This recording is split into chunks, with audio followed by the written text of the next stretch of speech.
Hello friend, आज के इस वीडियो में हम लोग पढ़ने वाले हैं क्लास 10th का एनसीईआरटी साइंस का सबसे पहला चैप्टर, जिसका नाम है रासायनिक अभिक्रिया एवं समीकरण। तो चलिए इस वीडियो को करते हैं शुरू। सबसे पहले हम लोग पढ़ेंगे रासायनिक अभिक्रिया के बारे में। ऐसे परिवर्तन जिसमें नए गुणों वाले पदार्थ का निर्माण होता है उसे रासायनिक अभिक्रिया कहते हैं। यानी कि ऐसा परिवर्तन जिसमें नए गुण वाले पदार्थ का निर्माण होता है उसे रासायनिक अभिक्रिया कहते हैं। ऐसे पदार्थ जो किसी रासायनिक अभिक्रिया में हिस्सा लेते हैं उसे अभिकारक कहते हैं। ऐसे पदार्थ जिनका निर्माण रासायनिक अभिक्रिया में होता है उन्हें उत्पाद कहते हैं। उदाहरण के तौर पे भोजन का पचना, श्वसन यानी कि सांस लेना, लोहे पर जंग लगना, मैग्नीशियम फीते का जलना, दही का बनना, ये सारे आपके रासायनिक अभिक्रिया हैं। इसके बाद है रासायनिक अभिक्रिया के यानी कि रासायनिक अभिक्रिया का विशेषता। तो सबसे पहला है, जब भी रासायनिक अभिक्रिया होता है उसके अवस्था में परिवर्तन होता है, रंगों में परिवर्तन होता है, तापमान में परिवर्तन होता है और गैस का उत्सर्जन होता है। यानी कि जब भी आपका कोई भी रासायनिक अभिक्रिया हो, अगर वो कंप्लीट हो रहा है तो उसके अंदर ये चार चीज़ होता हुआ नज़र आ सकता है। सबसे पहला है आपका अवस्था में परिवर्तन, दूसरा है रंग में परिवर्तन, तीसरा है ताप में परिवर्तन, चौथा है गैस का उत्सर्जन यानी कि गैस का उत्पन्न होना। रासायनिक परिवर्तन को प्रदर्शित करना। तो रासायनिक परिवर्तन को कैसे प्रदर्शित करता है, चलिए देखते हैं। शब्द समीकरण, जिंक प्लस सल्फ्यूरिक अम्ल आपका लेफ्ट साइड में, उसके बाद रिएक्शन करने के बाद वो आपका बन गया जिंक सल्फेट और हाइड्रोजन के रूप में। राइट साइड में आपका ये बन के तैयार हो गया। तो अब हम इसको संकेत द्वारा ये करते हैं, Zn प्लस H2SO4 यानी कि जिंक प्लस सल्फ्यूरिक अम्ल।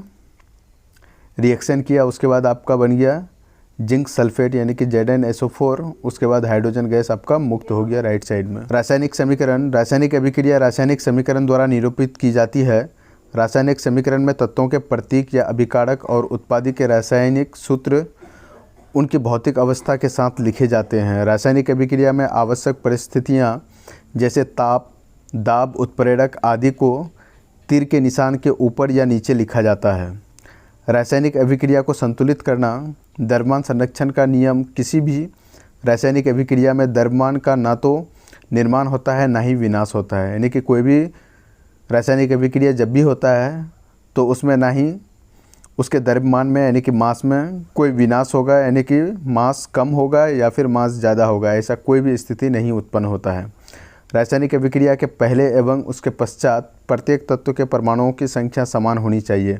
यानी कि रासायनिक अभिक्रिया होने से पहले और होने के बाद तत्वों का जो भी परमाणु संख्या होता है वो हमेशा इक्वल रहता है। चरणबद्ध संतुलित करना, हीट एंड ट्रायल मेथड। इसके अलावा और एक इम्पोर्टेंट मेथड होता है, अगर आपको उसको जानना है तो कमेंट ज़रूर करें।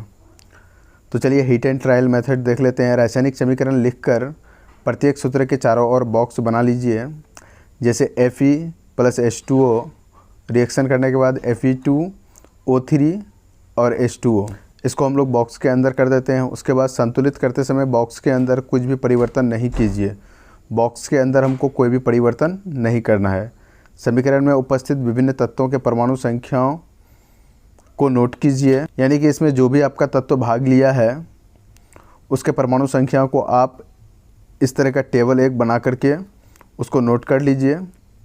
उसके बाद सभी तत्वों का परमाणु संख्या को लिख लीजिए। राइट साइड में कितना परमाणु संख्या है और लेफ़्ट साइड में कितना परमाणु संख्या है और राइट साइड में कितना परमाणु संख्या है, सारा नोट डाउन करने के बाद सबसे अधिक परमाणु संख्या वाले तत्व को अभिकारक या उत्पाद के साइड अनुसूचित गुणांक लगाकर संतुलित कीजिए। यानी कि सबसे ज़्यादा जिसका परमाणु संख्या होगा उसी में आपको सबसे पहले कोई नंबर लगा करके संतुलित करने का कोशिश करना है। पहला चरण में आपका ऑक्सीजन 4 था तो इसलिए H2O के सामने में हम लोग 4 लगा दिए, जिससे कि ऑक्सीजन तो 4 हो गया लेकिन हाइड्रोजन आपका 4 दूनी 8 हो गया। तो इसलिए हम लोग हाइड्रोजन के सामने में भी 4 लगाएंगे, जिससे 4 दूनी 8 हाइड्रोजन हो जाएगा। सभी तत्वों के परमाणुओं की संख्या अभिक्रिया के दोनों ओर समान होना चाहिए। स्टेप 5 यानी कि चरण 5, अभिकारकों एवं उत्पादकों की भौतिक अवस्था लिखना। जैसे ठोस को आप S द्वारा सूचित कर सकते हैं, यानी कि ठोस को इंग्लिश में सॉलिड कहा जाता है, इसलिए S द्वारा सूचित करना है। उसके बाद द्रव को L द्वारा सूचित करना है, क्योंकि द्रव को इंग्लिश में लिक्विड कहते हैं। उसके बाद गैसीय अवस्था को G द्वारा सूचित करना है, क्योंकि गैस G से होता है।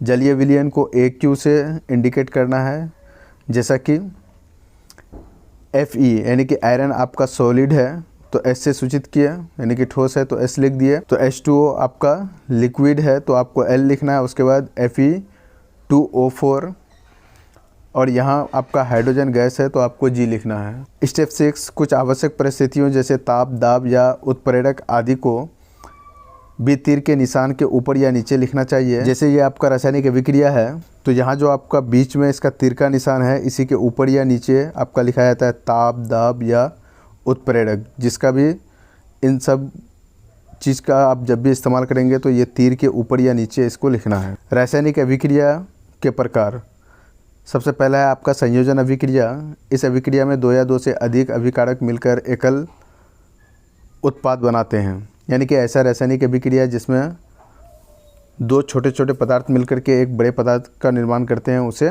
संयोजन अभिक्रिया कहते हैं।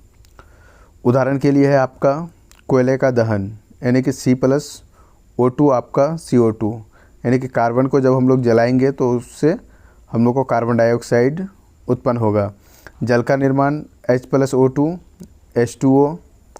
उसके बाद कैल्शियम ऑक्साइड को जब पानी से अभिक्रिया कराएंगे हम लोग तो कैल्शियम हाइड्रोक्साइड बनकर के तैयार होगा, यानी कि कैल्शियम हाइड्रोक्साइड को ही हम लोग बुझा हुआ चूना कहते हैं। उसके बाद है ऊष्माक्षेपी अभिक्रिया, जिस अभिक्रिया में उत्पाद के निर्माण के साथ साथ ऊष्मा का भी उत्सर्जन होता है, उसे ऊष्माक्षेपी अभिक्रिया कहते हैं। एग्जाम्पल पे सबसे पहला है प्राकृतिक गैस का दहन, यानी कि CH4, यानी कि मीथेन प्लस ऑक्सीजन। मीथेन और ऑक्सीजन को रिएक्शन कराने पे आपका कार्बन डाइऑक्साइड और पानी प्लस ऊष्मा प्राप्त होता है। सेकेंड में है श्वसन एक ऊष्माक्षेपी अभिक्रिया है, जैसे C6H12O6, ये आपका ग्लूकोज का रासायनिक सूत्र है। जब इसको हम ऑक्सीजन के साथ अभिक्रिया कराते हैं तो हम लोगों का कार्बन डाइऑक्साइड यानी कि CO2 और H2O यानी कि पानी और साथ साथ में ऊष्मा उत्पन्न होता है। वियोजन अभिक्रिया, इस अभिक्रिया में एकल अभिकारक टूटकर 2 या 2 से अधिक उत्पाद बनते हैं, यानी कि वियोजन अभिक्रिया में कोई भी एक बड़ा सा पदार्थ टूट करके 2 छोटे छोटे पदार्थ में बढ़ जाते हैं, यानी कि छोटे छोटे पदार्थ का निर्माण करते हैं, उसे वियोजन अभिक्रिया कहते हैं। वियोजन अभिक्रिया के अंदर है सबसे पहला आपका ऊष्मीय वियोजन। ऊष्मा द्वारा किया गया वियोजन को ऊष्मीय वियोजन कहते हैं। एग्जाम्पल के लिए FeSO4 यानी कि फेरस सल्फेट को ऊष्मा के साथ जब भी हम रिएक्शन करवाएंगे तो Fe2O3 यानी कि फेरिक ऑक्साइड और SO2 यानी कि सल्फर ऑक्साइड और SO3 के रूप में यानी कि गैस के रूप में आपका प्राप्त होगा। फेरस सल्फेट का रंग हरा रंग होगा और फेरिक ऑक्साइड का रंग आपका भूरा लाल रंग का होगा। उसके बाद दूसरा एग्जाम्पल है आपका CaCO3 यानी कि कैल्शियम कार्बोनेट, जिसका नाम होता है चूना पत्थर। इसको जब हम लोग ऊष्मा के साथ अभिक्रिया कराते हैं तो कैल्शियम ऑक्साइड यानी कि बुझा हुआ चूना और कार्बन डाइऑक्साइड हम लोग को प्राप्त होता है। इसके बाद हम लोग देखेंगे विद्युत वियोजन। विद्युत धारा प्रभावित कर होने वाला वियोजन को विद्युत वियोजन कहते हैं। तो इसके लिए आपको एक प्लास्टिक का मग ले लेना है, उसके नीचे 2 छेद करना है और दोनों छेद में आपको एक छेद में आपको एनोड फिक्स करना और दूसरे छिद्र में आपको कैथोड को फिक्स करना है और दोनों को इलेक्ट्रिक वायर से जोड़ करके यानी कि तार से जोड़ करके आपको 6 वोल्ट वाले बैटरी से कनेक्ट कर देना है और आपको एनोड से जो तार कनेक्ट होगा उसके बीच में आपको एक स्विच लगा देना है। उसके बाद आपको एनोड के रूप में इस्तेमाल करना है ग्रेफाइट रॉड का। उसके बाद जैसे ही हम लोग स्विच को ऑन करेंगे तो इसमें रासायनिक अभिक्रिया होगा और कुछ देर बाद हमको एनोड वाले बीकर के अंदर ऑक्सीजन गैस और कैथोड वाले बीकर के अंदर हमको हाइड्रोजन प्राप्त होगा। इसके बाद हम लोग देखेंगे प्रकाशीय वियोजन। सूर्य के प्रकाश की उपस्थिति में होने वाला वियोजन को प्रकाशीय वियोजन कहते हैं। जैसे AgCl, सूर्य के प्रकाश के उपस्थिति में इसका अभिक्रिया हो रहा है, उसके बाद बन रहा है इसका Ag यानी कि चांदी और प्लस क्लोरीन। AgBr, सूर्य के प्रकाश के उपस्थिति में इसका रिएक्शन कराया जा रहा है जिससे कि ये Ag यानी कि चांदी और ब्रोमीन में टूट जाता है। इस अभिक्रिया का उपयोग श्याम सफ़ेद फोटोग्राफी में होता है। ऊष्माशोषी अभिक्रिया, जिन अभिक्रियाओं में अभिकारकों को तोड़ने के लिए उष्मा, प्रकाश या विद्युत ऊर्जा की आवश्यकता होती है, उसे उष्माशोषी कहते हैं। इसके बाद है विस्थापन अभिक्रिया। इन अभिक्रियाओं में अधिक क्रियाशील तत्व कम क्रियाशील तत्व को उसके यौगिक से विस्थापित कर देते हैं। यानी कि जो भी आपका अधिक अभिक्रियाशील तत्व रहता है वो कम अभिक्रियाशील तत्व के जगह को हटा करके अपना जगह प्राप्त कर लेता है या फिर अपने ओर आकर्षित कर लेता है। एग्जाम्पल के लिए Fe यानी कि फेरस प्लस CuSO4 यानी कि कॉपर सल्फेट का रिएक्शन कराने पे फेरस सल्फेट और कॉपर अलग होकर के आपका बन जाएगा। तो यहाँ पे आपका फेरस अकेला है तो फेरस के साथ ये आपका SO4 यानी कि सल्फेट आकर के मिल गया, यानी कि यहाँ से सल्फेट को फेरस खींच करके अपने साथ कर लिया और कॉपर अकेला बच गया। इसी को हम लोग विस्थापन अभिक्रिया कहते हैं और ये एकल विस्थापन अभिक्रिया के अंदर आता है। लोहे के कील पर भूरे रंग की कॉपर की परत जम गई। कॉपर सल्फेट के नीले विलयन का रंग हरा FeSO4 यानी कि फेरस सल्फेट के निर्माण के कारण हो गया। Zn plus CuSO4 ZnSO4 plus Cu यानी कि zinc plus copper sulphate reaction करने के बाद जिंक सल्फेट और कॉपर अलग हो गया। जिंक कॉपर से अधिक अभिक्रियाशील तत्व है। इसके बाद हम लोग देखेंगे द्वितीय विस्थापन अभिक्रिया। इस अभिक्रिया में उत्पाद का निर्माण दो यौगिकों के बीच आयनों के आदान प्रदान से होता है। Na2SO2 BaCl2 का रिएक्शन कराने पे BaSO4 यानी कि Ba के साथ बेरियम के साथ में आपका SO4 आकर के जुड़ जाएगा। यहाँ पे आपका Na2SO4 होगा यानी कि सोडियम सल्फेट। तो सल्फेट आपका बेरियम के साथ आकर के जुड़ जाएगा और क्लोरीन आपका सोडियम के साथ में जाकर के जुड़ जाएगा। यही आपका होता है द्वितीय विस्थापन, यानी कि दोनों तरफ का स्थान चेंज होना ही द्वितीय विस्थापन कहलाता है। बेरियम सल्फेट के सफ़ेद अविलेय अपक्षेप का निर्माण होता है, इसलिए इस अभिक्रिया को अपक्षेपण अभिक्रिया भी कहते हैं। यानी कि द्वितीय विस्थापन अभिक्रिया को अपक्षेपण अभिक्रिया भी कहा जाता है।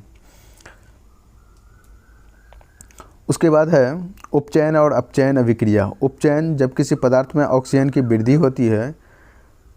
नंबर 2 जब किसी पदार्थ में हाइड्रोजन की कमी होती है। यानी कि उपचयन ऐसी अभिक्रिया है जब किसी पदार्थ में यदि ऑक्सीजन की वृद्धि हो और हाइड्रोजन की कमी हो तो उसे हम लोग उपचयन अभिक्रिया कहेंगे। जैसे C+O2 CO2, तो C पहले सिंगल था, उसमें 2 ऑक्सीजन बढ़ गया तो ये आपका उपचयन अभिक्रिया हो गया। उसके बाद Cu+O2 यानी कि कॉपर ऑक्साइड बन गया रिएक्शन करने के बाद, तो कॉपर में ऑक्सीजन का बढ़ोतरी हो गया जिससे ये उपचयन अभिक्रिया हो गया। इसके बाद है अपचयन अभिक्रिया। जब किसी पदार्थ में ऑक्सीजन का ह्रास हो यानी कि ऑक्सीजन कम हो और हाइड्रोजन उसमें वृद्धि होने लगे तो उसे ही हम लोग अपचयन अभिक्रिया कहेंगे।